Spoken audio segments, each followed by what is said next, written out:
Yes, hello, I am James Rowlands, and today it's the WNR379. It's Impact Emergence, and I have the pleasure to be joined by the Ultimate One. How you doing, man? Hey, buddy, I'm back in your show again for the second week in a row. We just can't get enough, and like you said, you joined us for our live show at SummerSlam. Of course, it ended up being the biggest show ever on the WNR podcast, and of course, you were one of the many reasons that it was. What were your experience of the live show and the kind of reaction since as well? I think honestly, it's like hanging out with the boys and the girls. Cause forget about Doxy.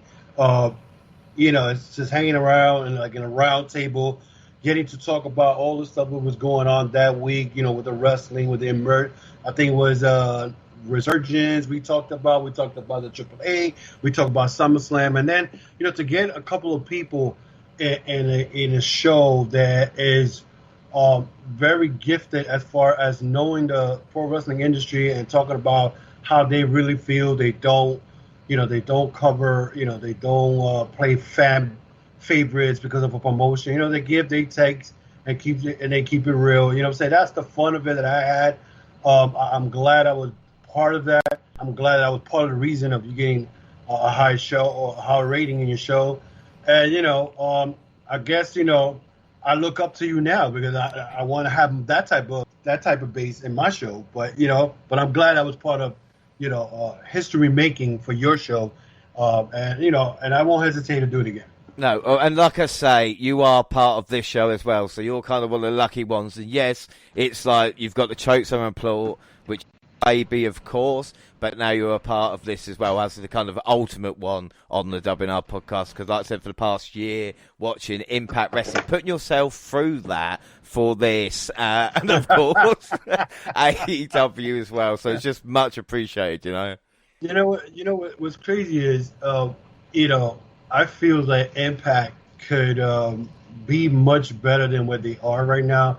Now, don't get me wrong; they do their pay-per-views weekly, and they try to put a great show for the fans. And yeah, maybe the card may not be so great, but we had Slammiversary, which was a very, very good show. We had Rebellion, which was pretty good. Hard to Kill was pretty good. The other ones in the middle may not be to the standard of a big pay-per-view name, whatever. I think they could still do it, but I think they still play a little bit of that WWE style of show, especially when they do these. I think they got now Madison Rayne doing a talk show along with whatever her other name is. And I feel that they don't need that in their show. If you just keep it on pro wrestling, people are going to enjoy it more. They try to do a little backstage stuff. I think if they stay away from that, it'll be a better show. Yeah, I think without doubt, we're going to get on into Impact in a little bit. But like you talked about in the live show, we didn't have time to finish NW Resurgence. So we're going to look back at Resurgence quickly and just finish off what we didn't last time. And we left off with the next match was the Good Brothers, the Carl Anson, Doc Gallows, defeating John Moxley and Nagata. That was 10 minutes. Nagata was Moxley's mystery partner. You see the numbers advantage was too much, and Anson hit the gun stun followed by the Magic Killer to win. There was fireworks during the match, and the Good Brothers were kind of dominant. And probably here's why, because afterwards, with the mic not working, unfortunately, the Guerrillas of Destiny walked out. The two teams faced off. Now, there's one thing I've learned from you is how much you love the Guerrillas of Destiny. You've wanted to see them, and we got that moment. What were your thoughts on the match and the face-off at the end? Well, you know what?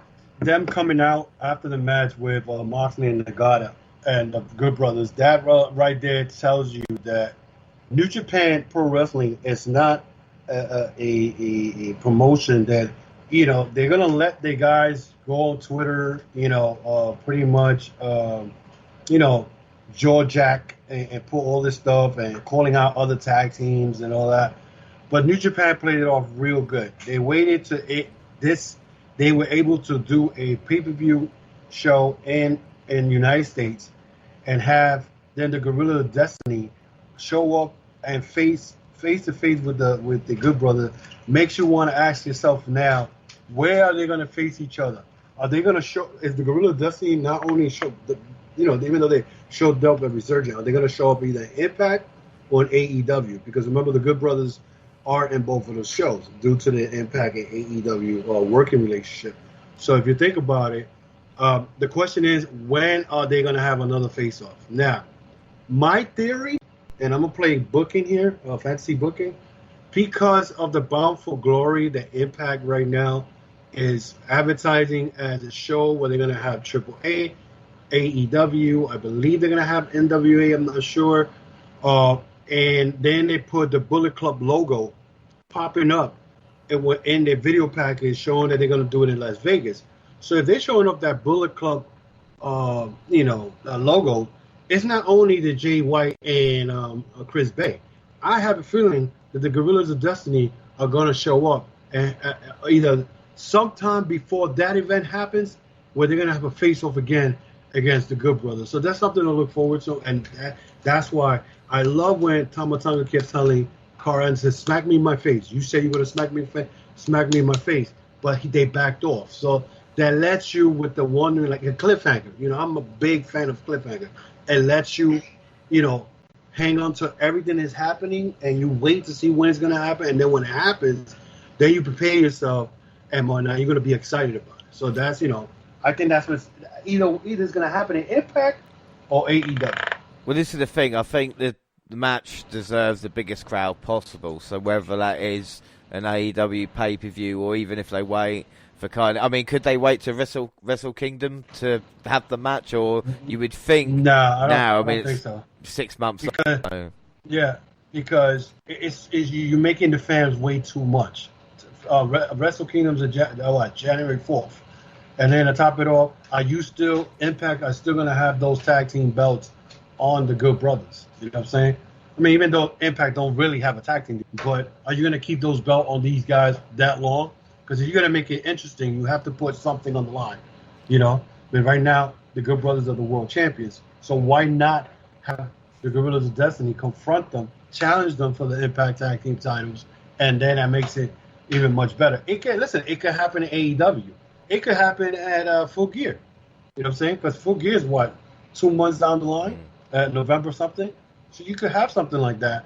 But I think it's going to happen Bound for Glory because I think Impact is more involved more with New Japan, and they want all those guys to come in. And then to think about it, they want that type of superstar power so they could get people to buy the pay. I think without doubt. Well, the next match was the co-main event, Never Openweight Championship. Jay White defeating David Finlay in 23 minutes. See, White hit sleeper suplex. Finlay countered the Blade Runner into a prima nocta, then rolled White up. Finlay hit 2.5 half suplexes. White countered the acid drop and hit the Blade Runner for the win. Jay is just a star. What did you think of this match, White? And also, a question I want to ask you, why did Kozlov love White so much? Is there a connection I just don't know about? Because on commentary, he was just gushing. I don't know. I think it's because, if you think about it, Jay White and David Finlay, these were two guys. When I started watching New Japan Pro Wrestling again, and this was for somewhere 2014, the ending of 2014, 2015, and these guys used to open up the big events in Japan. They were young lions, and it seems like David Finlay always used to be Jay White. And there's a history there. They'll say now these guys came up, they got the new gears, but Jay White, because he was groomed to be a leader in the Bullet Club, along with Finn Balor back in 2013 or somewhere down that line. So that's why he made it in a bigger stage, and he became the leader. David Finlay, if you've seen him, he's been working himself way up, doing tag team. Now he's more recognizable because of his tag team with Juice Robinson, and they won the World Tag Leagues and the tag team belts a couple of times. So I guess with Kozlov is because, this is a guy, Kozlov, I think he retired in 2014 or 2015, and he saw them coming up, as young lions. So that's why I think he's a big fan of Jay White and whatnot. But again, this match was good because of the history and it pretty much, Kevin Kelly and Kozlov was really telling the story of what happened with them from the beginning when they first started all the way to now. So that's what made it more exciting. But Jay White, he's on a league of his own. I think, to me, honestly, he's one of the top probably 15 wrestlers in the world that I think that, he's always have a belt around his waist. This guy is, he's a phenomenon. And a lot of people don't like him. I don't know why, but Jay White is like my favorite single wrestler in Japan. You know what I'm saying? And right now, he's just my favorite because he jaw jacks, but he backs it up. Yeah, I think we're out now, and I think the shots on the turnbuckle for Jay White with the Coliseum in the background look absolutely stunning. I mean, sometimes the setting did justice, but it did there. And the Drama King on commentary as well said he can't wait to see where the Switchblade goes up next. And after the match, Tomohiro Ishii walked out, and White dismissed him. White called him an undersized little bitch and talked about the championships Ishii hadn't won. And of course, this is probably setting up a match at the next New Japan event as well. And then the main event, the IWGP United States Heavyweight Championship, Hiroshi Tanahashi defeating Lance Archer in 20 minutes. A nice promo beforehand looking at the history. We see Archer match just kind of being the monster he is, but Tanahashi hit the high flow to Archer's front to win the match and the championship with Moxley watching from the ringside. What did you think of this, and why don't we get this Lance Archer in AEW? That's the question I asked myself when I saw this match. But the big question is, why did they took the belt away so quick away from Lance Archer? Now, once I saw this match and the fact that even Moxley was outside, Moxley has been calling out Tanahashi for like almost 2 months, even in AEW. If you really want to blame somebody as far as what you saw in Lance Archer with Tanahashi, you really got to blame AEW, because the Lance Archer that was in Japan, when I used to see him in Japan, this guy was like unstoppable. You know what I'm saying? And he has lost a lot of body mass. He looks like he's thin. He's a little thinner than he was before. But the amazing stuff that he does in that ring as a 7-footer, and I feel that it's not New Japan, it's AEW. They probably tell him, look, maybe you got to calm it down a little bit, because in Japan, Lance Archer goes into the crowd like he's Stan Hansen or Big Van Vader, or those guys back in Bruiser Brody. They used to go into the fans swinging chains, and the fans would run. That was Lance Archer in Japan. So, but the thing that kills me is he just beat Moxley for the belt, and he defended his belt against Hikuleo, and then 2 weeks later he loses to Tanahashi. So to me, what that makes me believe that New Japan wants that belt back in Japan. You know what I'm saying? And Tanahashi, they figure, well, who's the guy who has won almost every damn belt in New Japan, and he hasn't won that belt? Of course they're gonna give it to Tanahashi. That's why I call Tanahashi the John Cena of New Japan. The guy has won every belt. Now they're talking about, I think the first guy's going to get a shot at that belt is Kota Ibushi. It was supposed to be Moxley, but I guess because of the, Japan has been having a lot of issue with the COVID. Right now, Kenta just announced that he had just finished recovering from COVID. So COVID's still, big and alive over there. So maybe that's why he's not going to travel, I guess, to AEW to face Moxley. Unless he faced Moxley in November at Full Gear with the belt on the line, I could see that happening. But overall, Resurgence wasn't a bad show. You know what I'm saying? It showed, and I like what Resurgence did. That they showed you what New Japan Strong is. That they show that show Fridays, and what New Japan is all about as a whole. So, I mean, the Tanahashi win beating Lance Archer, I wasn't too happy about that because I'm a big Lance Archer fan. But if you want to give it to Tanahashi and you need the belt back in Japan, well, have it, Yeah, and like I said, the Tanahashi match I thought was going to happen at All Out. Now Moxley's facing Kojima, which, again, it's not a bad match, but this is a guy we saw Kojima on Impact a couple of months ago, kind of. So maybe not the most exciting matchup. But as for the show itself, I think the MVP of the night, Jay White, because like you said, just a superstar coming out there. The match of the night for me, Ishii versus Moose, because I haven't seen Moose for that, it was crazy. Yeah. It's like I told you last week when we did the live show. The thing that kills me is that New Japan probably didn't want Ishii to lose to Moose, so that means Moose got to take another L on top of his losses he's been having lately. And Ishii and Moves, I mean, they tore the roof out with that match, and it was a totally different match compared to when they first meeting, like I mentioned last week, when Ishii was the Ring of Honor TV champion. He had just beaten Roderick Strong in Japan, and Moose wrestled him in Ring of Honor, and you see the difference when Moose was back then to where Moose is at now. You know, Ishii, of course, this guy, you can hit him with a toilet seat. He's still going to come wrestle. This is the same guy that wrestled Kenta while he was concussed in a match in Japan about 2 years ago. Okay, and it was for the Never Open Championship, and he wrestled concussed, even though he lost, but he wrestled concussed. So that's how tough Ishii is. And I think you're right. That match of the night was that match. I think the Jay White match was pretty good. I think the MVP, of course, was Jay White, but the match of the night was the Moose versus Ishii.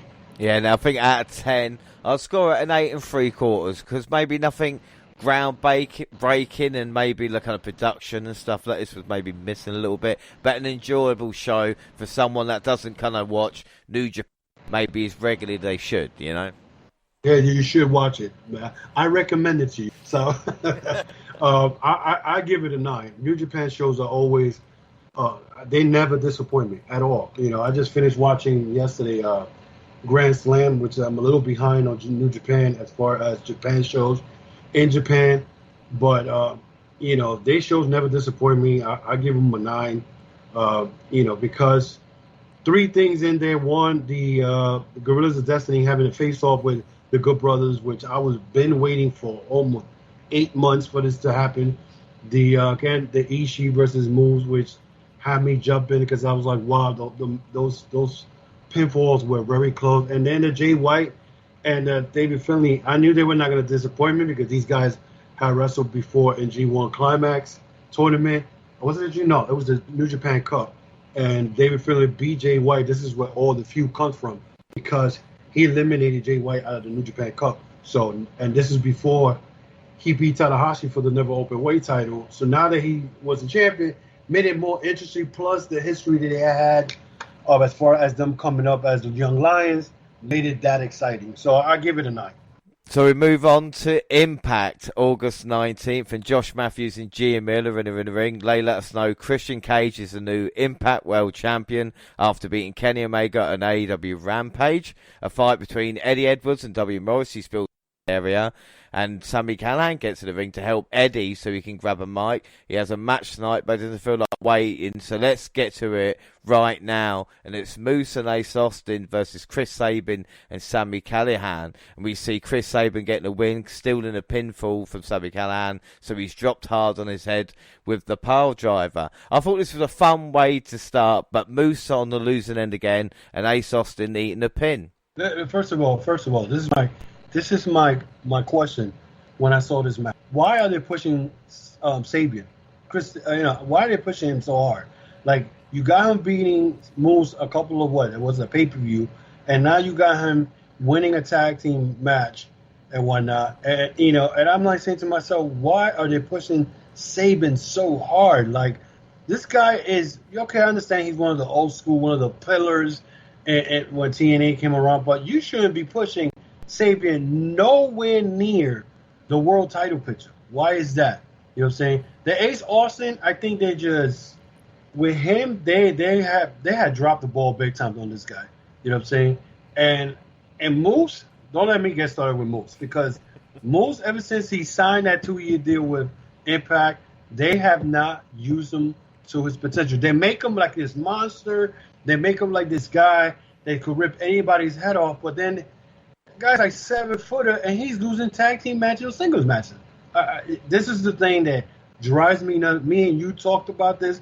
Is like whoever's booking these matches needs to get slapped across the head. I'm sorry. This is not something you should not be pushing Chris Sabin nowhere near the world title picture. But the thing is like if you're just turning on the product for the first time, if you're just kind of general viewer, and you watch this guy Chris Sabin beating Moose and looking better than like Sami Callihan, you're going, but this is just a little regular dude, and it's not until they kind of explain, oh, this is his history. Otherwise, he's just very, And I don't want to upset all the Sabin fans, but he's just a bit bland. Do you know what I mean? Yeah, but that's the thing. If you're a first timer who never seen Impact, and you see this, and you don't know the history of Impact, yeah, that's good because they're gonna be like, wow, I like this guy, Christine. Who's this guy? But then people today, if they watch, they're gonna do some type of research, and if they see that Sabian's been around forever, since God knows since 2004, something that he first came in, as one of the X Division guys, they're gonna be like, why are they pushing this guy? And these guys are, they still Moose is not that young, but Moose has only been around 3 or 4 years. They're still gonna question it. Now, us as a hardcore fan, we know the deal. We're gonna look at it and we're gonna be disappointed. So that means that you're pushing. That's just what I'm saying. That sometimes they do little WWE. I call it WWE style of wrestling. Like they keep pushing the same characters from the past. You can't do that because then when a guy like Moose gets into a main event match, let's say for example, I don't know, maybe for the X Division title or whatever, you're not gonna take him seriously. Oh, this guy's big, but he's gonna lose. So that kills the mood. No, I would agree with you there. That's what I'm saying. We see footage from Resurgence when Gorilla's Destiny showed up to confront the Good Brothers, which we talked about earlier. Gallows in a match with Ring, and he's more than ready late. Callahan wants a number one contendership match between himself, Moose, Asos, and Chris Sabin, and the winner will face either Christian Cage or Brian Myers. He should have said everybody thank him for getting rid of Kenny Omega because he was the one chipping away at the end of the week. Eddie Edwards comes in and tells him just because he teamed up once doesn't mean he can come help him out. Callahan again, it isn't happening that no one's showing him the respect he deserves. And then Matt Cardona with Chelsea Green versus Shearer, and of course Cardona gets the radio silence with shenanigans at ringside, and it's quite weird they build Shearer up as like a monster and then Cardona's the same height, and I go, wait a minute, actually there's not that much change. But with Cardona, are you happy what he's doing in Impact at this moment in time? It's funny that you're mentioning Cardona because I was just watching his matches and I'm like, Matt Cardona they got him like this goody two-shoe type of guy. And, I don't know, there's something missing. I guess you know what it is?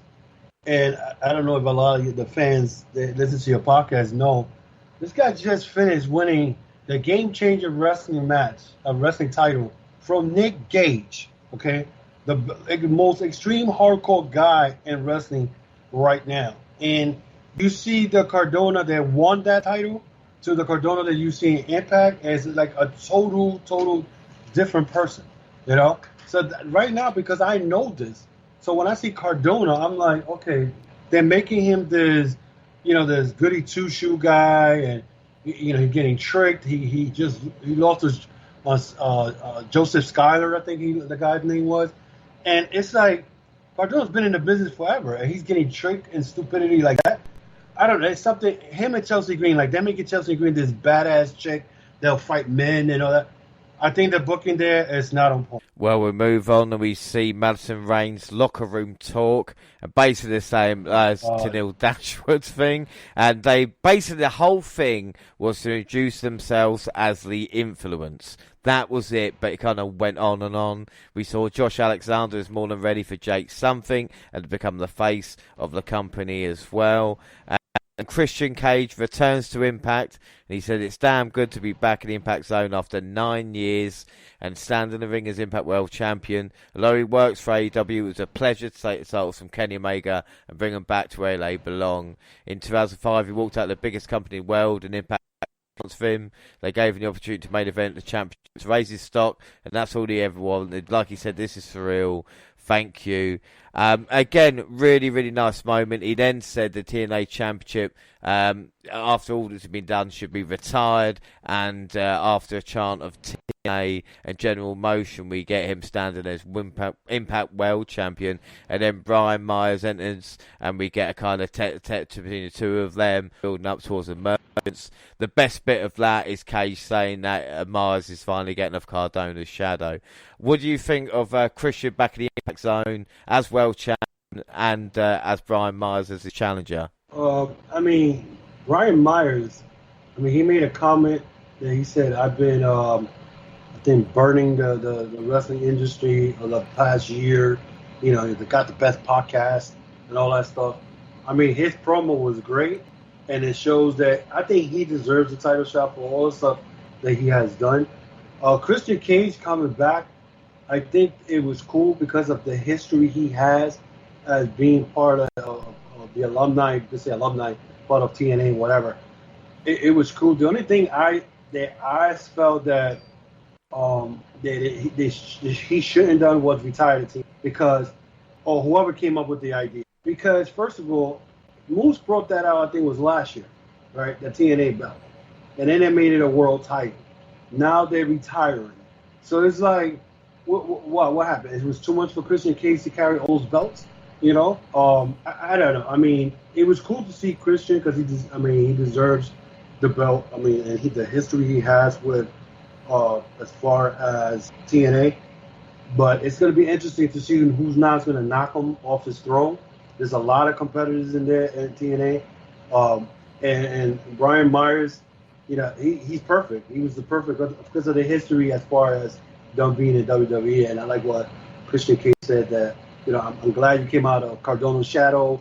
You know, now, you know, you won a battle royal doesn't mean that you got into the top. So that whole promo, it was pretty good. It was a nice promo, a nice little setup for the wrestling match for Emergence. Really nice stuff. Yeah. So, you know, they needed that. They definitely needed that type of promo to push that pick, especially it was on a Friday. So backstage, Melina asked Trey Miguel if he still has the treehouse. He still knows how to get high, but asked if she can still do the splits. But he says we have to wait and see, but not long, and the answer is yes. And Melina versus Brandy Lauren, Melina via submission. Diana Pratso attacks Melina from behind. Matt Rayrold comes out to help Pratso, but Trey Miguel is here to make the save. He and Melina hold the ring as Pratso hold her title up high. Melina looks okay. This is a fine enough match, and looks like the drama king is just Diona's lackey now. What were your thoughts? Well, I still don't understand why NWA Impact decided to have these girls go at it and whatnot. Purrazzo attacking Melina, and then now you got Trey Miguel involved, the drama king. I felt like Impact and NWA dropped the ball on this because if you really want to promote your NWA Power, whatever the all women's pay per view. You leave people, again, cliffhanging. Let them see when they have a face-off because now you're going to see something. Two women who never have faced off before, never touched themselves as far as going at it. And you're going to have a match where you're going to be like, well, you know what? Let's see what happens. And then they're going to bring out all their wrestling skills or whatever they have. And you may enjoy the match better. But when you go and you have Melina go into the ring wrestling, I don't know who the other girl was. And then you have Deonna Purrazzo attacking her. And I'm asking myself, does really Deonna Purrazzo have to attack her? You know what I'm saying? She don't need to do all that. Because the girl already proven she's a world champion in 2 different continents. Or better yet, Mexico and the United States. So, do you really need to do this? I think they dropped the ball. And I think they had a tag team.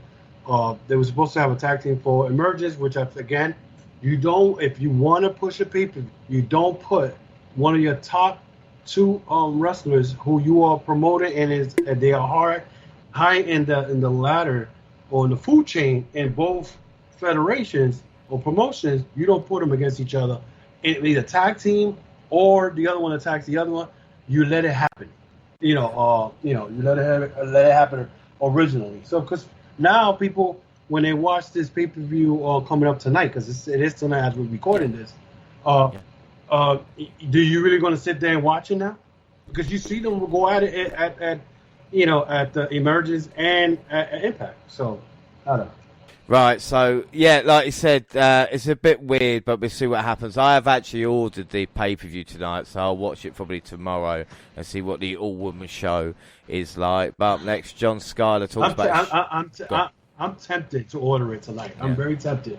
But I think they have it on Fight TV for $40, both of them for tomorrow and tonight. I'm tempted, but I'm like, I don't know. Maybe I'll watch some. Yeah, it'd be interesting to see what happens. I've ordered it because I was like, yeah, it's just too much fucking around. Going to try and find it elsewhere. But we see John Skyler talk about his shocking win from last week. Doesn't think it was. He was simply the better man. It wasn't Raju who rolled him up. And then the camera pans away to show Juice Robinson being attacked and David Finlay is seeing to him. And then Jake Something versus Caleb McKay, no disqualification. We see Jake Something win by spearing Caleb through a table. And Josh Alexander comes down to the ring for a brief stare down with Something. This was a complete squash. Then we see Sue Young is holding a lock of Kira Hogan's blue hair. Kimberly calls her mother and says there's a new soul, but it won't last. And then the main event. I love that. I love Sue. I'm sorry to interrupt you, but that Sue Young back again at Impact. Oh, I love it. I love it. This, what was she called? Susan, oh my God, that's shit. They made her look so horrible with Kimberly and whatnot. And when I saw this, I'm like, oh shoot, Sue Young is back. I was so happy to see this woman back as an original character. I don't know who in the world was smoking pot or something that decided to change this woman to wear some business clothes while she wrestled. Yeah, well, like I said, great stuff. And then the main event, Doc Gallows versus Joe Doring. We see Joe Doring with a lariat to find Gallows to win. But this came after both wrestlers went through the stage floor because of Gallows sky high. They passed out and slowly made their way back to the ring minutes later. The delayed vertical by Doring was hell of impressive. It's like two Mack trucks, and the stage bump was great. I've moaned about Gallows, but he showed up here. What do you think of this main event? Because I thought it was great. Yeah, and you know that I, for one, was complaining about the tag team match. I think it was Slammiversary where they had the four-way, and I wanted to see Luke Gallows and Dory go at it. Well, this was the match I wanted to see. The fact that they did that bump in the stage, you could tell there was cushion in the bottom, but I think there was metal parts on top. That was a good bump. These guys showed that, and I love how Matt Striker said it. He said, if you complain about getting up in the morning and whatnot, look at these two guys who just went through a stage and they still want to go and fight. Perfect. I love that line he said. But this was, two big guys who went at it. I mean, Joe Doring, this again, they say he holds the record for the most Triple Crown champion in Japan. So, the guy looks like a champion. He wrestles like a champion, and it was a good match. Two big guys. And Luke Gallows, usually when he wrestles, I think he lacks a little bit of wrestling skill because he's a big dude. But this one, he really, really had to work hard in his match. Because Joe Dory, this guy is not a slouch. It was a good match. Out of that, I give that match a 4 because these guys went at it, all out, especially that bump. Yeah, without doubt, really, really good stuff. And it leads us to Emergence, which, of course, was the 20th of August. We see the opening video did a good job of recapping the path that took us Jim Cage versus Brian Myers tonight. And then the opening match is Matt Cardona with Chelsea Green versus Raju. And Cardona to get Lowe's Deathmatch King chance. Cardona dominated early, forcing Raju to constantly leave the ring to get some space. Cardona would toss Raju to the floor to follow a slide or dive, but until one of these that Raju managed to pull the ring skirt and completely make Cardona crash and burn. Cardona did make a comeback and went back and forth for Raju for a bit, but as they went on, Cardona gained more and more momentum. Raju would get a couple of near falls, but after Raju tried to roll him up with his feet on the ropes, Cardona came back with the radio silence for the win. After the match, Shearer attacked Cardona, hit the chokeslam on the knee, and Shearer set for the running boot, but Green got the ring and confronted him. Shearer reluctant walked away instead. What do you think of this opening matchup? It was pretty good. It was a pretty good match. I gave this match 3 3/4.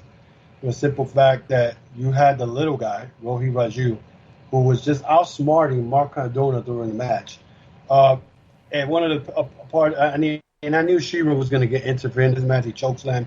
I think he's chokeslammed Matt Cardona by the ring somewhere down there. But this match was pretty good. It wasn't a bad match to open up. At least we didn't get decay like we usually get. But this match is pretty good. The part of Chelsea Green after the match confronting Shearer and Shearer not wanting to hit her. They're trying to make this woman like she's not scared of anything. They kind of trying to make her look like the man from WWE, Becky Lynch. So I'm like, okay, where are you going with this, and why is she the one teaming up with Cardona to face two guys? You know what I'm saying? And I know the Impact allowed guys to wrestle girls, which it's kind of very unique because you don't see that in a lot of promotions. But I think Impact is, going a little crazy with that. Yeah, no, I think I see what you're saying. We see this as Impact progresses as well. Really competitive match, though. Good way to start the show. Right here, it's just so underrated as well. Anywhere else you beat people make a big deal. Out of 5, I'll give this 3 3/4 as well. Next match, Decay, Rosemary, Havoc, Black Taurus and Crazy defeated Tasha Steele, Savannah Evans, Falaban, No Way. We see biting spots. We get a better look at Evans and Rosemary, but the latter getting cut off and isolated. Steele and Evans kept it themselves to work on Rosemary as they built Havoc for the hot tag. And she came in and got a quick nip. And we finally got the Hoss pair up. Havoc dominated until they tagged up. Steve and No Way paired up, followed by Taurus and Bar again. Taurus and Rosemary hit a double spear on Bar for the win because no one was able to jump in time to break the pin. What were your thoughts on this? I don't know. Listen, I don't know why they took Bala away from teaming up with TJP. They got him with this No Way Jose. Every time I see this guy, oh my God, this conga line bullshit. I'm like, yeah, you couldn't come to the Impact with a different gimmick. And then Bala's another one, and his gimmick is not as bad, but you team him up with two roughhouse like a Tasha Steele and Savannah Evans. Savannah Evans, I was very impressed. It was the first time I see her wrestle. She impressed me a lot. But I knew for a fact when I saw this match, I knew they were not going to win. I knew that Tasha Steele and her team was not going to win. Either Bala or No Way Jose were going to get pinned in this match. The match itself was had a little comedic spots, whatever. Again, Decay, and if it's not the first match, it's on the second match.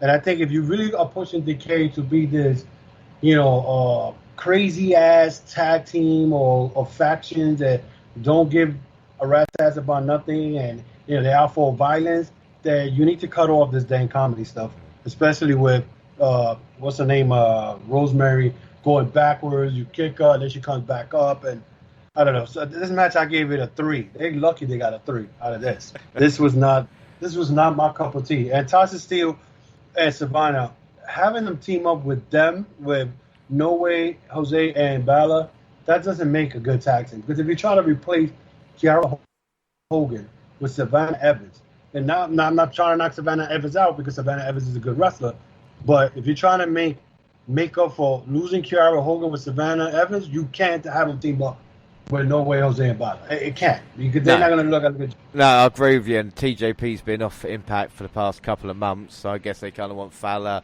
and No Way to be a team. But I think Evan looks good in the debut. Commentary sold her well. For me, this was a fun multi-person match. Decay won the best about Impact anyway.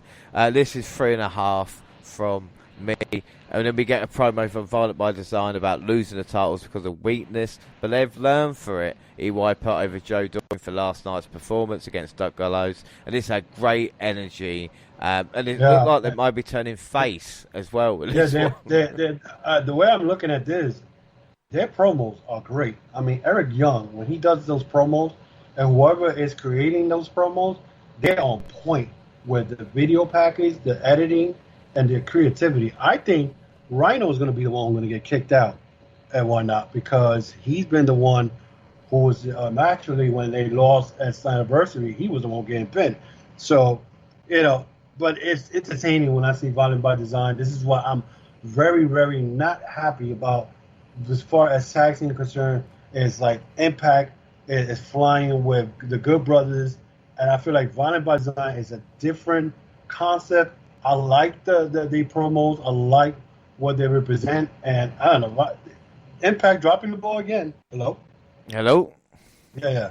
Yep, still here. So, like I said, with Impact, a slight problem there. Let's see if they can improve it. But up next, Steve Macklin versus Pete Williams.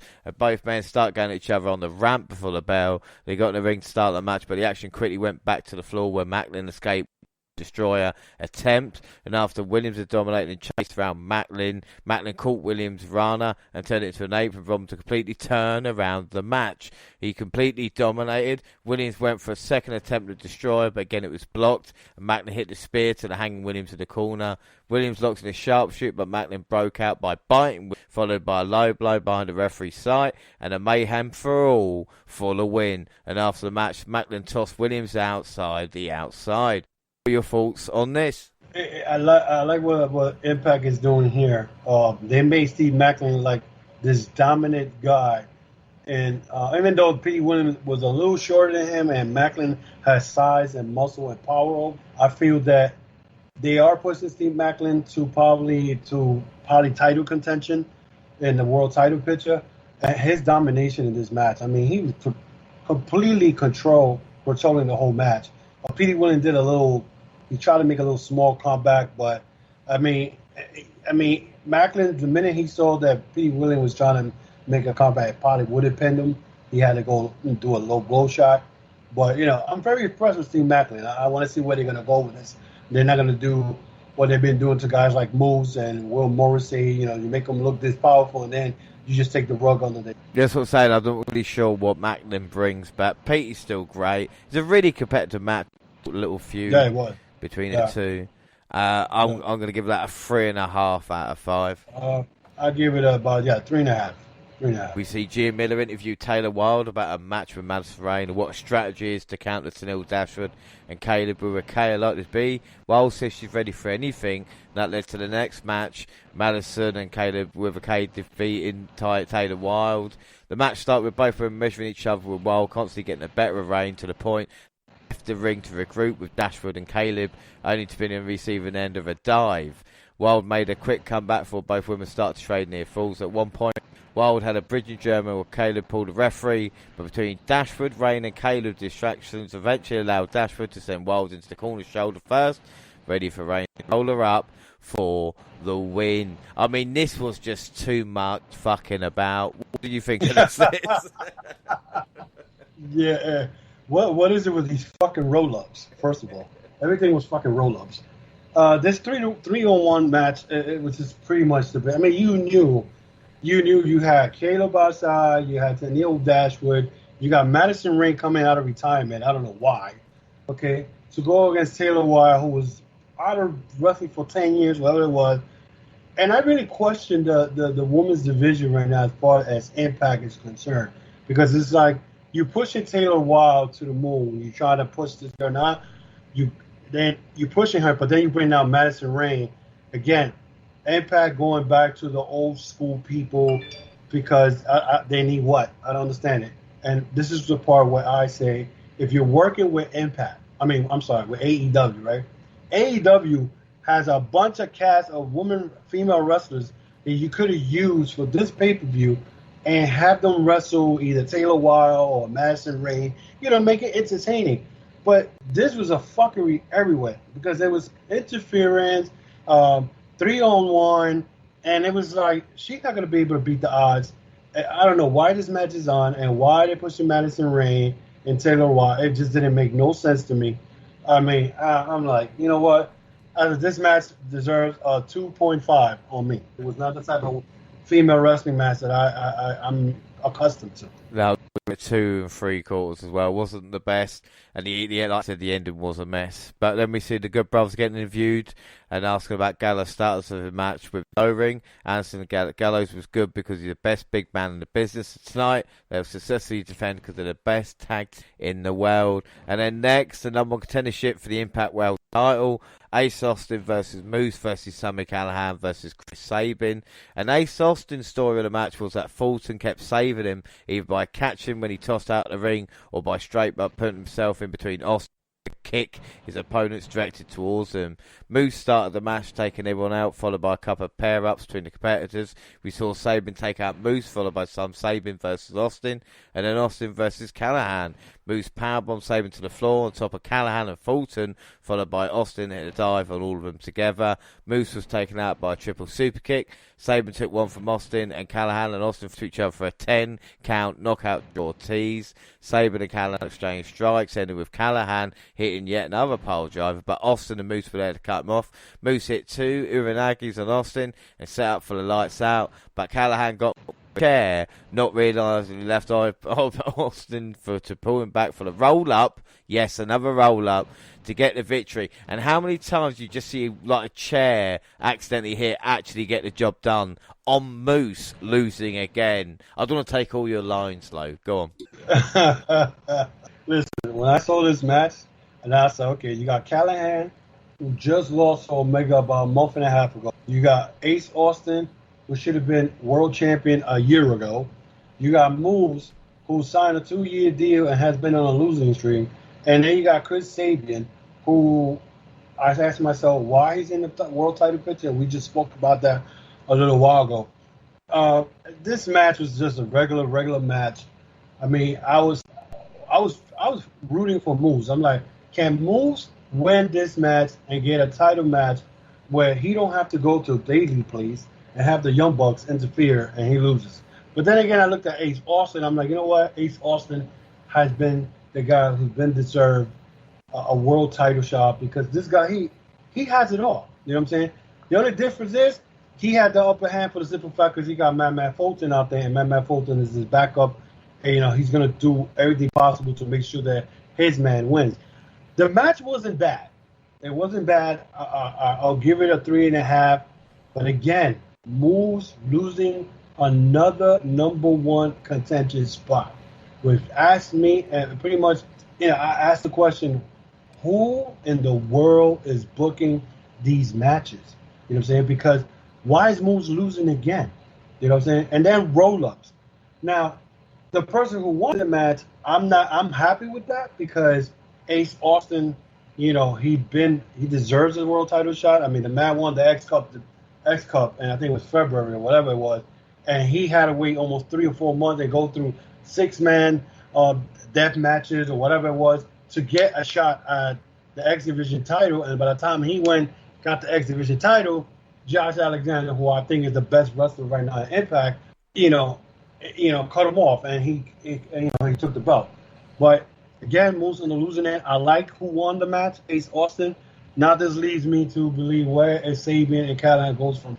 It looks to me Callahan will be teaming up with Eddie Edwards, and don't be surprised if these guys challenge the Good Brothers for the World Tag Team titles.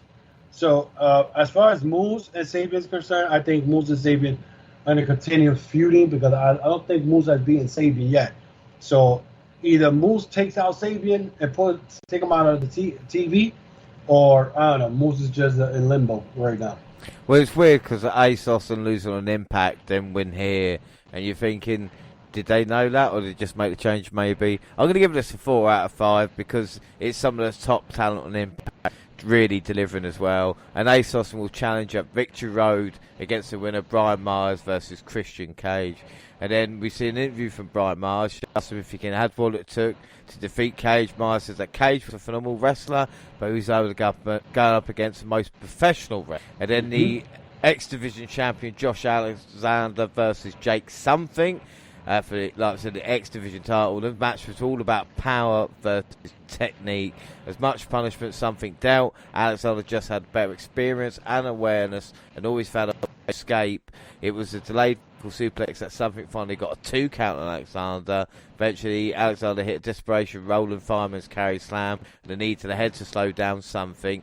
Alexander could follow with a pin, but followed with a series of 5 Germans, bridging the for a 2 count, and then 5 more for yet another fall.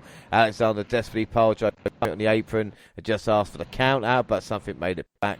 Back in the ring, Something's angle was busted, but he still managed to powerbomb Alexander but not pin him. Alexander came back, kicked his leg out, and hit the C4 spike for the win in an absolutely fantastic match. There was both mentioned chants in acknowledgement. This was incredible. This is the closest thing that I've seen a wrestler tonight, Benoit. And I know I'm going to get a lot of shit from that with Benoit, but it's the kind of style, the tenacity.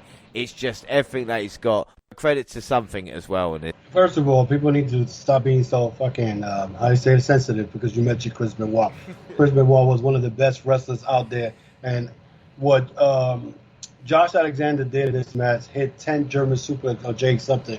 It was incredible. the match itself was classic. I think this match stole the whole show, in my view. They were very close pins when it came to Jake Something. Jake Something showed that he's one of those guys that Impact cannot, ignore as far as him being somewhere in the world title picture. I mean, it kind of questioned the way I think Impact is going along with this X Division title, because Jake Something is not an X Division guy. Okay, that guy must weigh like 270 something, But I guess they figured, well, you know what? We got to put challengers for Josh Alexander, because this guy right now, if you think about it, in Impact right now, he's the number one man. The only difference is he has the Impact World title. Now, I don't know if Impact still goes with this option C. You remember that back in the day? Yeah. The option C? Will he be able to do that sometime down the line, maybe next year or something? But this match was incredible. I mean, Jake Something was bringing it to Josh Alexander. I think this is one of the most hard-hitting matches that Josh Alexander has had in quite a while. I mean, even though he had a crazy match in New Japan with Alex Coughlin, and that guy gave him a hard time. But this match was like, Jake Something, this guy was incredible. 10 German suplex, and he couldn't pin him. It's incredible. So, and you may think I'm going to sound crazy on this, but I'm going to give this match a 4 3/4, because this match outshined the whole Emergence. I'm going to give it 4 3/4 as well. This is, when people say, what makes a good match, it's two men giving everything, and this is what it is. And Alexander has this fantastic ability, as all the great wrestlers do, of kind of pulling out the best from someone else. And like I said, something may not be like the kind of, or the best wrestler on the roster, but when you put him in with Alexander, it just magic. And Josh Alexander, one of the greatest division kind of reigns in the past, God knows how long, and I think it will really stand up.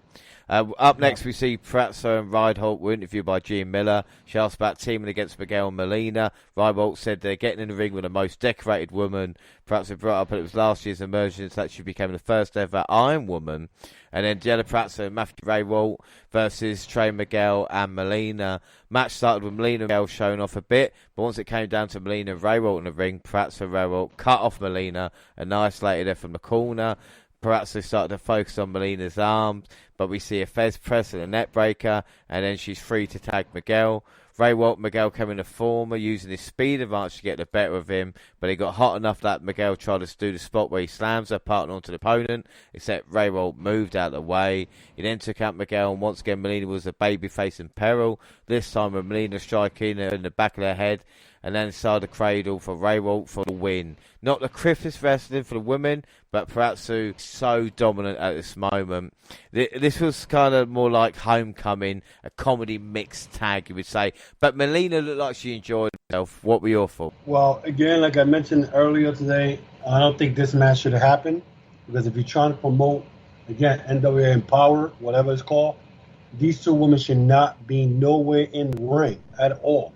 But this match was pretty good. I mean, even though I like the fact that they protected Melina with super fast, she got pinned by the Drama King, not Purrazzo. I love how Deonna Purrazzo was not scared to go in the ring with Trey Miguel. But Deonna Purrazzo, I'm going to keep saying it over and over again, this woman is the number one female wrestler in the world. Not because she's walking around with two belts, which, I mean, kind of, pretty much, how was the word I'm trying to use? With those two belts makes her that she is the best wrestler in the world right now. But, they protected Melina, they protected Deonna Purrazzo, but then again, I still say you should never put those two women in a ring if you're trying to promote a pay-per-view. Again, I see Deonna Purrazzo beating Melina at tonight's pay-per-view, but it goes to show you, after all this year, Melina still could wrestle. I named my daughter after her. So we're talking about probably 2006, 2005 when she was wrestling back then. So she's been around 15, 20 years, and she could still wrestle. You know what I'm saying? I don't see no rust in her. But again, my beef is why you put these women in the ring if you're trying to promote your world champion at another further promotions pay-per-view and you put her in there with the person who's challenging her. It makes no sense. What are you going to score out of 5? I give it a 3 1/4. I mean, it had the little dramas here and there. I love the fact, again, Trey Miguel, when it got into it with Deonna Purrazzo, you don't see that anywhere else. But I guess Impact is like, hey, we don't care. Women are here to wrestle men. You know what I'm saying? Yeah. Woman empowerment, I guess. The kind of the man on woman violence is a bit shocking, you know, if you've not seen it for a while and you think, oh, and then I don't want to say you get used to it, but like I said, it impacted. And then we see Christian Cage interviewed about his first defence tonight. Cage put over Myers, but told him he's not stepping aside for him. Maybe one day Myers will be the champion, but not tonight. And then the Impact Tag Team Championship on the line. The Good Brothers versus Violent by Design versus Rich Swann and Willie Mack. Well, we're going to get into it. The match continued with a couple of pair-outs. First, Rhino versus Swann, and then into Swann versus Gallows, who, along with Anderson, isolated Swann in the corner. Doring tagged in on Gallows, and Swann went from being worked on the Brothers' corner to VBD corner. Both teams would continue trading control of Swann for a bit. Once Anderson was in there, Swann was able to escape and get Mack for the hot tag. Mack came in, took down everyone on the apron, Samoan drop and moonsault combo. He hit a stunner and went to the top rope, but Rhino stopped him, tagged himself in, went for the gore. Gallows jumped in, distracted Rhino, allowing Anderson to sneak up with a roll-up for the pin. And afterwards, Violent by Design berated Rhino for loss. And like I said, I guess the turn is coming back. But again, it's good that Heath will be back soon then by that. Again, not a bad match like you say, but I think Joe Doring grinded me like a little bit. I like the slam into the elbow. Not a bad action, but a very WWE way of ending things. I'm going to give that 3 1/4. Listen, that tag team, I'm still going to question it because Violent by Design should have had the title match by themselves. Why are you putting in Willie Mack and Rich Swann into the mix when I've been complaining about this for weeks? Like, are you serious? Why are you putting this guy to in the ring? I don't know. It kind of it kills it. I don't like watching triple threat matches because okay, it's kind of dangerous for the world champion because they don't need to get pinned, but they need to eliminate this triple threat bullshit in wrestling because that doesn't show that the team, let's say, for example, if Violent by Design ended up pinning Rich Swann and Willie Mack, does not mean they pinned the best tag team. You know what I'm saying? Because the world champions are the Good Brothers. I don't know. I wasn't really into that match.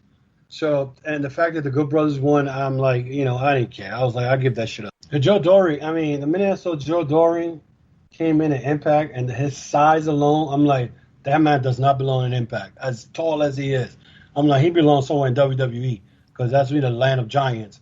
But Doring, I mean, as big as it is, I like his roughhouse style. He reminds me a lot of Stan Hansen and Bruiser Brody because his style of wrestling, that hardcore, that's that all Japan style wrestling. So, but the match was all right. It wasn't like I said, once they announced it was a 3-way, I wasn't happy about it. So I didn't really enjoy it. I hate 3-way matches, but it doesn't shows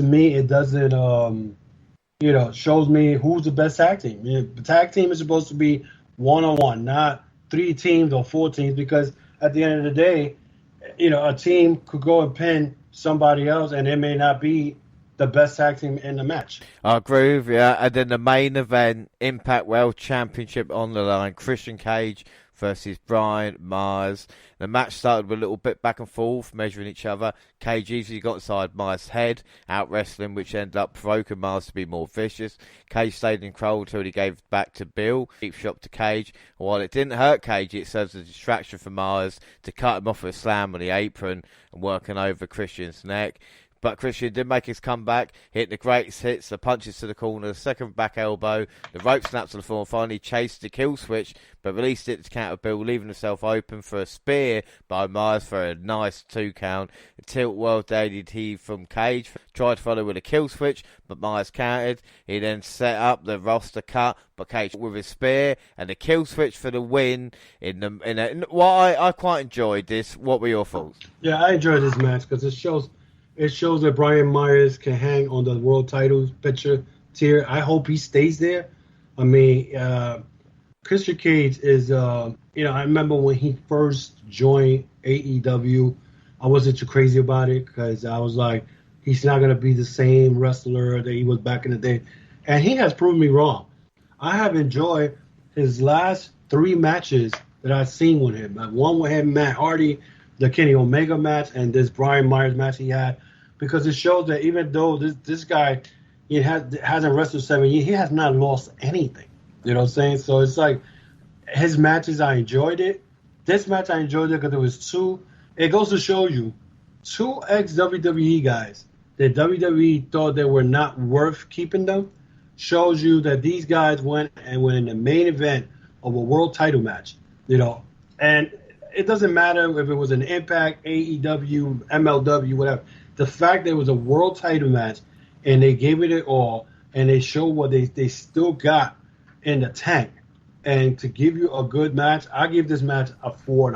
It was pretty good. Yeah. Like I said, this was Myers' biggest match of the career.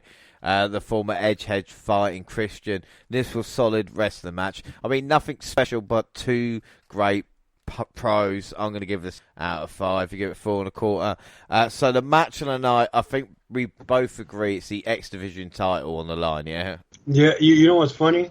How many matches of the night, or the match of the event has been Josh Alexander? I think this is like the 3rd one that we had seen, and he has been like the guy, the man.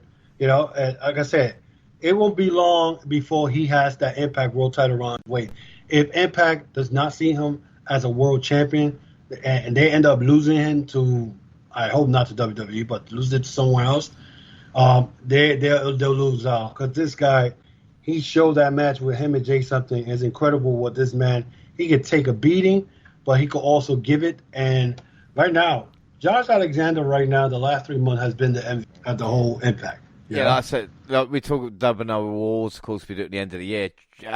Josh Alexander is the rest of the year, or especially the past, 6-month period as well. But the MVP on the night, I'm going to say it's Jake something, because we all know how good Alexander is, and like I said, something showing. I mean, I've watched the match again. This guy's got size. He's obviously, the look as well. There's a lot of potential there, so he's going to get my MVP. Yeah, I'm going to give it to Josh Alexander because of what he went through with Jake something. But I'm going to give credit to Jake something because he shows that, first of all, the name something, I mean, they got to change that, but I'm getting used to it already. He got the size and the strength. He should be in the world title picture. I want to see him wrestle Madman Fulton or Morrissey or Moose. That guy's big. He could wrestle one of them. And those matches could be good matches down the line. But they have to do something. You cannot just put him in the X Division. He loses to Josh Alexander. Now you put him to wrestle, I don't know, Rohi Raju, and he loses to Raju. You know what I'm saying? So it's like, it's that they use these guys, but then they don't push them anymore. So Impact has to do something better as far as the talent that they have, and they should just do what they got to do, man. I mean, right now, they have to use their roster. They got to do something better with that women's division. You cannot have, the Ellering and Jordan Grace as your top 2 women's, and then the rest of them are just like, oh, whatever. You know what I'm saying? So it's just crazy. But Impact's got to do better than that. Well, I'm going to give it an overall rating, 8.25 out of 10 for, like I said, Emergence, because maybe, nothing ground changing happening there, but with the Alexander match and the main event as well, to be fair, I think it was a good show overall. I'm going to give it a 7.75. I'm not even going to give it an 8 because, again, I say Impact is doing too many pay-per-views. You don't need to do too many pay-per-views. You got to build. You know what I'm saying? And me and you spoken about this the last time we did an Impact review. They had to stop this doing these little short Impact Plus pay-per-views because you need to build something for your bigger pay-per-views. Right now, they're going with Victory Road, right? Do you really need to put Victory Road? Put Victory Road for free on Access Channel, so people could go entertain themselves for 2 hours instead of putting them, Impact Plus. People got to pay for it, and then it's kind of a little disappointing because I ordered this Emergence, and at the end of the day, I'm like, here's the part that they kind of messed up, and I'm gonna tell you what. They put the Josh Alexander match, right, which it was pretty good. I mean, it was the match of the night. But then they go and put the mixed tag team, which it wasn't that great, and then they put the world title. You can't end a damn pay-per-view like that. You have to put back to back to back the 3 best matches of the night, and they didn't do that. So they still got a lot of work to do, man. They have a lot of work to do. I will say one thing about kind of watching it and what I do here, or what in the UK, I don't know what it was about in America, but the Impact Plus app, like you said, the Impact specials, I actually don't subscribe. Well, I do subscribe. Free, you can watch Impact on there, and you can watch the Impact specials. So if you're in the UK, you only have to pay for the 4 pay-per-views that we have, and watch everything else for free. But we're talking about Impact. We've got one last episode to watch, 26th of August, and we kicked things off with a grudge match: Chris Sabin versus Sami Callihan. We see Callihan connect a low curb stomp, followed by his Cactus Special 97 power driver, but Sabin kicks out. We see Sabin hit a cradle shot, and this full succeeds. Chris Sabin picks up the win in this bout, and then post-match, Moose runs out and throws Chris Sabin out the ring. Callihan slowly rises to his feet. Moose plants the lights out, and Moose throws his chill chair and a baseball bat. Looks like Moose is trying to recreate Callihan and Eddie Edwards from famous baseball bat incident, but then Eddie Edwards makes a save in time before Moose slams the baseball bat on top of Callihan. And he retreats, and Edwards and Callihan stand tall in the ring.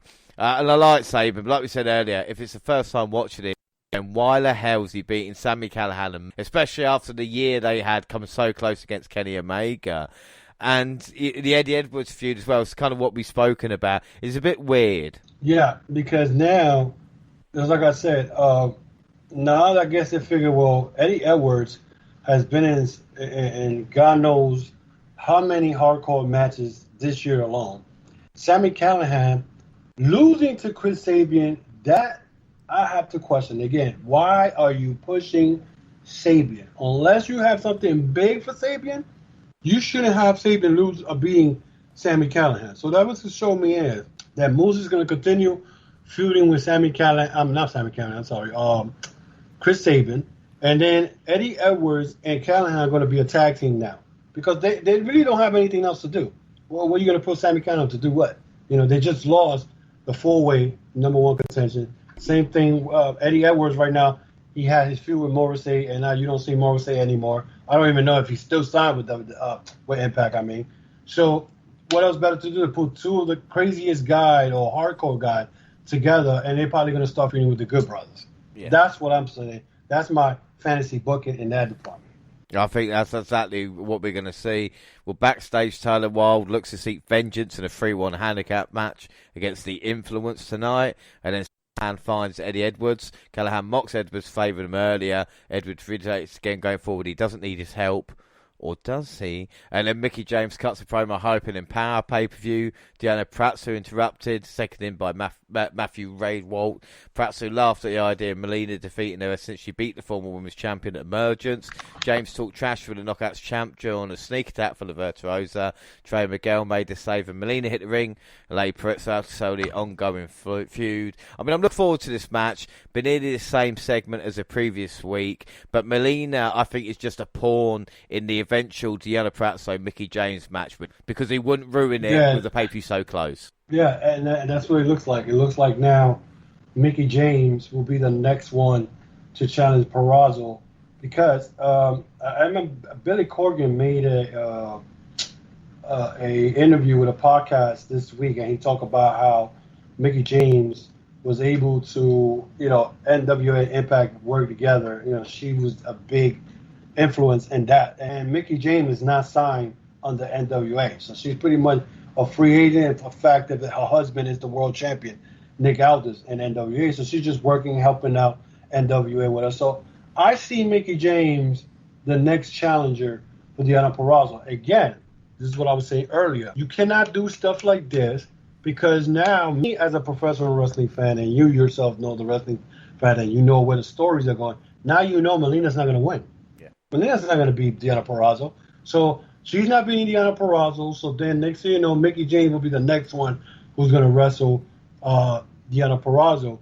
And right now, I think they're doing this because now they're waiting to see if Tony Khan hits the click and says, well, we're going to put Britt Baker versus Deanna Purrazzo, because I believe what the hell I was watching when they were asking who you thinking? It was one of the impacts from a couple of weeks ago when they asked Deanna Purrazzo, who you gonna think going to win? Is Kenny Omega or Christian? She said she didn't care that when Tony Khan's going to open the door where she could go and wrestle the woman in AEW. So right there is going to tell you right there that we're going to know that we already know Mickie James is next. This is the interesting thing, like I said, that's what was kind of leading into now, but it's a bit surprising as the pay-per-views, like I said, it's tonight for the build there.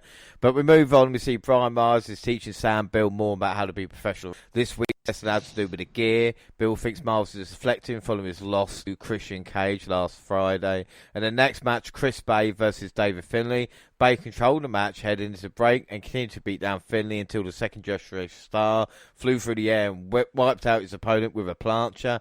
Series of near falls gave way to Bay stacking Finlay up and using the ropes for an leverage and a tainted victory. So the newest Bullet Club member of the win, and Bay has the best-selling shirt on Impact. I don't know what your thoughts on that and the matches as well, but it looks like Chris Bay is on the way up. Well, I don't know about that shirt because that shirt looks horrible. I don't know about that. The number one wrestling shirt on Impact, I guess because it's Bullet Club. Is it me or Chris Bay looks like Kofi Kingston? His whole gear. I think there's similarities. Yeah. But the match itself was pretty good. I mean, my thing is, where was Jay White this week? Why he didn't come out with Chris Bay? Is this supposed to be Bullet Club members? You know, the match itself was pretty good. I said to myself, if David Finlay beats Chris Bay, then what's the point of Chris Bay being a Bullet Club member? You know what I'm saying? But I mean, was you surprised when he won the match? No, he's a Bullet Club member. They cheat. That's what they do. The match itself was pretty good, but he found a way to win. And you know, I was happy with that. You know, it just, to me, as far as ring gear, I was looking at it like, yo, he looks like Kofi Kingston. He wrestles like he got almost the same hairstyle, the same gear. I think he's a little better than Kofi Kingston, but he got similarities, though. But the match was decent. It wasn't that. Well, we see Rich Swann and Willie Mack were losing at Emergence because they weren't the ones pinned. They're prepared to go to war with the Good Brothers for another shot at the Impact World Tag Titles. We see the X-Division champion, Josh Alexander, issue an opener challenge. He welcomes all former X-Division champions to step up. And then Christian Cage made his way to the ring, fresh off a defense against Brian Myers. He laughed off the idea of Ace Austin beating him for the title of Victory Road on September 18th. Before Tommy Dreamer interrupted, he paid respect to Captain Charisma and revealed his desire to wrestle him time. Austin and Mammoth Ford and butted in with a former labelling himself a 24-year-old prodigy and telling Cage that his bag's about to become a whole lot lighter when he travels around the globe because at Victory Road he's taken the Impact World title. We are going to see Dreamer versus Cage at some point, but all joking aside, real emotion here. I thought it was quite good stuff. I bet you hated. Listen, when I saw Tommy Dreamer come in the ring, I'm like, this fool is going to go and ask for a title shot. And wow, wasn't I wrong? I wasn't wrong because I knew this was going to happen. He said, I'm going to work as hard as I can. I'm like, dude, why you got to put yourself at trying to make yourself relevant in a program when, this is what I'm saying. I think Tommy Dreamer is the one who booked these stupid matches. I have a feeling it got to be him because now he booked himself for this segment where now he's going to work as hard as everyone else. He wants a title shot for Christian Cage down the line, and now he's in the title picture now. If he gets, I believe if Austin loses to him, now it's going to be a three-way. Again, a three-way, which I can't stand. So I'm like, what the hell's going on here? Why is Tommy Dreamer anywhere talking about him trying to get a title shot? I mean, I was like, oh, boy. I was shaking my head through this whole damn segment. When he started opening his mouth, I'm like, where is James? So I could tell him, so I could just scream my lungs out and complain about this stupid segment. You are right about this. Well, Eric Young tells Rhino because of him, he cost Violent by Design another World Tag Team to reign. He asked Rhino if he's ready to get cleansed and the holy waters have changed. And then, like he talked about, Ace Austin and Madman Fulton with Scott D'Amore. And if Dreamer can beat Ace Austin next week, he'll be added to the match at Victory Road. And then Taylor Wilde versus the Influencers. The number games eventually proved too much Wild rolled Rain up with an alert dash with Rocked with a spotlight kicks, and the Hells picked up the win. And they beat Wild after the bell until Jordan Grace and Rachel Ellerin made the save. Again, what were your thoughts on this? Because for a second I thought the face was going to overcome the odds, but I was quite glad it did in the end. No. I knew that 301. I was like, when I accepted the challenge of 301, I was like, this is a stupid gimmick. This is a stupid story right now. You're going to put yourself to wrestle 3 against 1.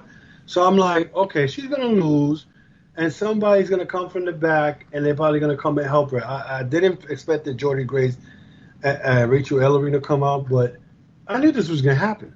So they're trying to push Taylor Wilde to the moon, and I don't understand why. I don't know what they're doing this with Madison Rain. They're doing this with Taylor Wilde. Women who already had the chance to becoming world champions and made a name for themselves and probably are in the TNA or Impact Hall of Fame. This is what I'm talking about. Impact puts segments that I'll be like, I question why. Why would you even book a match 3 against 1, and you're going to put the person who was facing the odds to say, I chose to wrestle 3-on-1. What? I mean, I was shaking my head. Well, backstage, Sue Young and Kimberly break up Brandy Lawrence and drag her with them. We then look back at Steve Macklin and Pete Williams matchup at Emergence. Then we see the end of the tonight's Before the Impact, which saw Williams running and cost TJP the victory against Macklin. Backstage, TJP is furious that he took the loss. Pete Williams comes in the frame and TJP wants to make clear he does not have an alliance with him. He thank Williams for saving him tonight, and he agrees that from this point on they stay out each other's way. And then backstage, GCW World Champion Matt Cardona calls out WNRJR. Green wants them all to have a tag match for next week. And then Giamir asks Tasha Steele and Fallon Evans where they go from here following the defeat. Fallon Barrow the shot at becoming top contenders for Knockouts tag titles, and Barrow No Way come in and promise to make it up to them. And next week or the next time we look at Impact, which at the moment will be at the beginning of next month, we'll do quick Impact results and of course look at Victory Road. We've got Josh Alexander's X Division title open challenge, Ace Austin versus Dreamer, and the versus Taylor Wilde, Jordan Grace, Rachel Ellerin, and of course Rahit Raju and Shearer versus Cardona and Chelsea Green.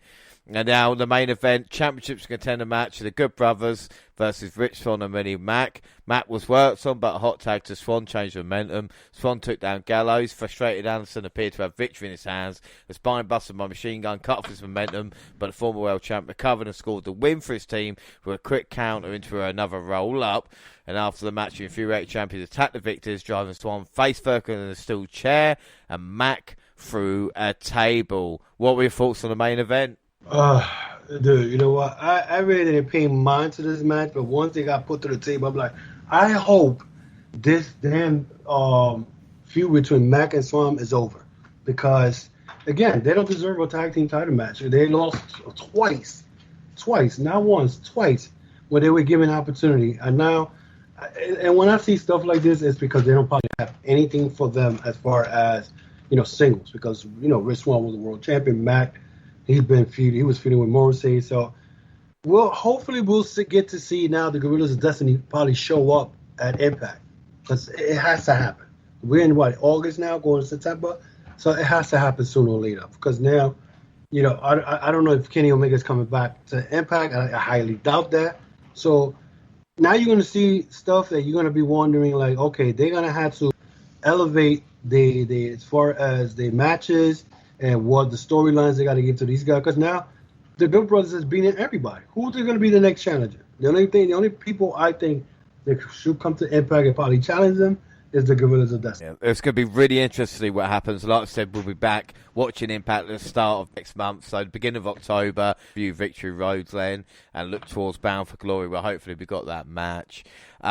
So Impact has got a lot to change, I mean, like we talk about it, I'm still enjoying it, there's a lot of good things to Impact Wrestling. I know sometimes we can maybe sound negative, but I mean, overall, the wrestling's still good. It's just a couple of, like you said, booking decisions, isn't it? And I think if they sort that out, Impact can get even higher than where they are now. Yeah, I mean, again, we may sound negative on it. Again, when they do put the pay-per-views together, they try to give us a good, solid event. Again, I'm going to keep repeating this, is they don't need to put pay-per-views every month. What they need to do is build storylines. Again, they have a lot of talent in there. Right now, and I meant to mention this, that when they show Juice Robinson taking out a couple of weeks ago, when they were interviewing Josh Schuyler. Okay, this is a guy who pinned Matt Cardona. But in the middle of his interview, you're gonna disrespect. I find this when they disrespect a wrestler, when they're in the middle of an interview or whatever, and then they change it for somebody else. Oh, look, this person got hurt. That's WWE like stuff. You know what I'm saying? And I think Impact, as good as they try to be, they try to steal little stuff that WWE does. And you cannot start doing that, because what happens is people are going to catch up to it, and you're going to turn people off with that. Like I said, they got a lot of talent. Violent by Design is one of my favorite heel faction right now, especially Eric Young. Eric Young right now with this Violent by Design and his promos are golden. Don't you agree? Yeah, I think without that. Yeah. And I think if you look at Chris Bay and Ace Austin, Josh Alexander, the Good Brothers when they were on form, even like kind of Sammy Callahan and people like that, they're kind of really great talent in Impact. And like you said, it's just a few things here and there, and I think they can really, like I said, I've been watching it now for nearly a year, kind of week out, and it has been enjoyable. I think I've been watching it now for the last 8 months and whatnot. I didn't even have it on my DVR. I started recording it again, but and some stuff I fast forward because it doesn't interest me. But then I'll be like, okay, this storyline is pretty good. Like this week we saw the Sabian and Callahan. I was like, okay, let me sit down and watch this, and then better not let Sabian win. And sure enough, Sabian won, and I was like complaining about it. But then again, see, because I look at the negative part, but then I say, okay, where are they going with this? Okay, again, say the Sabian part, you're pushing the guy who's won every tag team titles in there. He won the world title when he beat Bubba Ray Dudley back in the days of the Aces and Eight. Even though his reign didn't last for like a month. Then, but then I look at what's the positive coming out of that? So the positive coming out of that, now you see that Eddie Edwards and Sammy Callahan are going to end up being a tag team now. You know what I'm saying? For where he's going to go, it's going to be interesting, because Sammy Callahan is the type of guy that you can't really trust him, because the guy's nuts. That's his gimmick. Eddie Edwards, he's hardcore, but maybe they're the ones now who's going to end up feuding with the Good Brothers, because the Good Brothers need somebody. You know what I'm saying? If you're not bringing in the Gorillas of Destiny to Impact, then that's the tag team you need to put. We're probably going to see them feuding with TJP, which is a pretty good matchup, because these two guys, Petey Williams been around forever, but he can still go. So now, again, the Moose, the guys that I'm worried about is Moose, where he's going to go, because right now you really don't have anything, unless he's going to continue feuding with Sabian. And then the Josh Alexander, he's calling out former X Division champion. Who knows who's going to show up from back in the days from the X Division. Yeah, so, what I was like I said, at Bound for Glory, like we talk about tag matches, Josh Alexander maybe against like AEW talent or someone like that to really kind of showcase himself. Against Miro. I'll say Miro. Fucking, that would be a killer. Yeah, but also, think about it. We've not mentioned Christian, and the world title and what kind of direction they're going to go that for Bound for Glory, because we assume, he's going to lose that all out. Still be champion. He should be to get Ace Austin. So who steps up then? So I think it's a really interesting times at this moment for Impact. But I think Ace Austin is going to beat Cage. I have a feeling he's going to beat Cage, but I don't think Cage is going to be long-term champion. If he is, I'll be surprised. But if they don't give the belt to Austin, again, the question will be, who are you going to give the belt to? You know what I'm saying? So, the Bound for Glory stuff, I think the Josh Alexander, he's probably going to beat everybody else. Listen, the match, Impact will hit a home run. If they're able, Impact and AEW will hit a home run if they're able to put Josh Alexander versus Miro, champion versus champion. Well, like I said, if they do that, that will be absolutely phenomenal. So that is nearly it for today. Like I said, it's always great having you on to look at Impact Wrestling. But we did mention on a live show, we were raising money for charity, or particularly I was. And I said for the Little Princess Trust, if we gave ourselves 2 months to raise £200, and incredibly, in 6 days, that total was reached. So just like to thank everybody who gave money.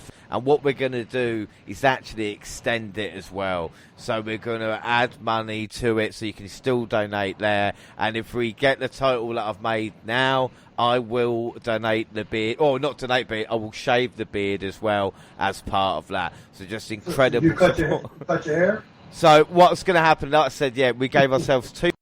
So if we raised the total, I would cut my hair, and unfortunately for me, it was raised in 6 days. So I'm going to have to cut my hair anyway, but I don't mind throwing in the beard for any extra money as well. And that's on Facebook, and the WNR podcast, you'll be able to find all that there. But again, fantastic stuff from that as we record it, of course, because this episode's coming up Wednesday. But we're going to have more Ultimate one as well, because you're coming back in a week and a half or a couple of weeks as we record it for the W pay-per-view review, which will be good stuff. But that is it for today. Don't forget, we're across all social media, Twitter at the WNR Podcast. I'm at the WNRJR. Where are you and around your stuff? I'm at the Chokeslam Wrestling Report. You guys can find me on all social media outlets: Facebook, Instagram, Twitter. And the audio podcast, you can hear it at Apple, Spotify, Amazon. And the WNR are also on Facebook and Instagram, across all the good platforms. Send us an email at WNRpodcast@gmail.com. People send a lot of emails asking if we're going to finish the New Japan stuff, and we did today, so that will keep you, everybody, happy who send emails in for that. Oh, they were asking Why? Yeah, they said you started it, but you didn't finish when you're going to do it, so I thought we'd do that for them today. And that keep them happy. And they're asking a lot about how they can donate through Twitter as well. And like I said, we'll post a link on. You can go through Facebook, on SoundCloud, also Spotify and iTunes. We can download, subscribe, rate, and review there. So that is it. Our next episode's AEW Prelude with Jaxie, but the following weekend, the Ultimate One is back for the pay-per-view review of All Out. Until then, I've been Jay Rhodes, and I was joined by the fantastic Ultimate One. Again, buddy, thank you so much for joining me, and I really appreciate you putting yourself through Impact Wrestling for the WNR podcast. I might have to drink a lot of vodka to watch the next. Anyway, but it's a pleasure doing it. I mean, I have fun, and I don't want your fans to think I'm negative, but hey, I speak facts, and that's why I have my podcast. Is I speak facts, because I'm not gonna sugarcoat anything. I'm just gonna keep it real, and I enjoy doing this. Without a doubt, and like I've said, you'll be hearing from our. Thanks for listening, everybody, and bye.